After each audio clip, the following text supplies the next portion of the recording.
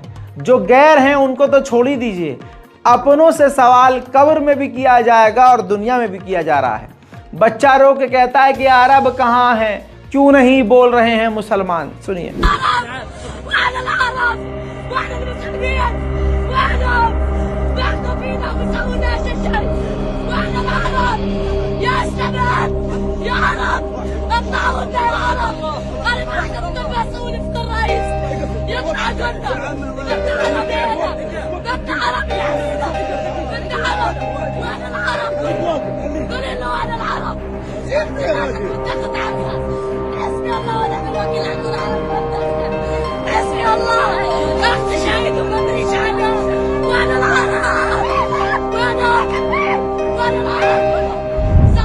दोस्तों, America, Egypt, Israel, Qatar, ये चारों देश आपस में बात कर रहे हैं कि सैटरडे से लेकर आज से लेकर कुछ दिन तक के लिए, कम से कम तो कुछ दिन तक के लिए, जो इजिप्ट का राफत बॉर्डर है वो गाजा के घायलों के लिए खोल दिया जाए।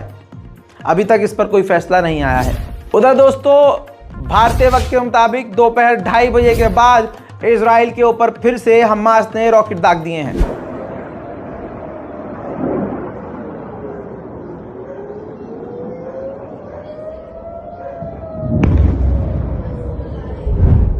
आंकड़े में आपको बता दूं तो गाजा की 1300 बिल्डिंगों को इजराइल अब तक तबाह कर चुका है। लाखों लोग बेघर हो चुके हैं। 4 लाख से ज्यादा लोग गाजा को छोड़ चुके हैं। दोस्तों, ये तस्वीर देखिए मेरे साथ, ये देखिए, जिसमें पूरा घर तबाह हो गया है। लेकिन पेट कुछ नहीं समझता भाई, पेट के पास दिमाग नहीं होता। मलबे से बच्चे खाना तलाश कर रहे हैं।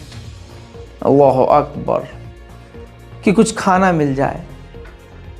पूरा घर बर्बाद, माँ बाप मारे गए हैं, लेकिन पेट को भूख लग रही है और खाना तलाशा जा रहा है। दोस्तों, गाजा के हालात काफ़ी ख़तरनाक हैं।